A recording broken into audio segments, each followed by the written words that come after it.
তিনটি মদের হরফ তিনটি খবরের বাম পাশে কালি আলিফ মদের হরফ পেশের বাম পাশে জজমলা ওয়াও মদের হরফ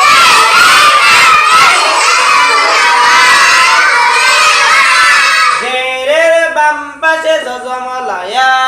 মদের হরফ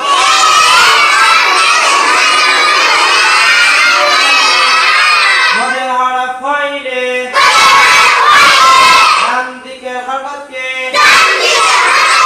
মদের হরফ হইলে ডান দিকের হরফকে এক আলিফ টানিয়া পড়িতে হয়।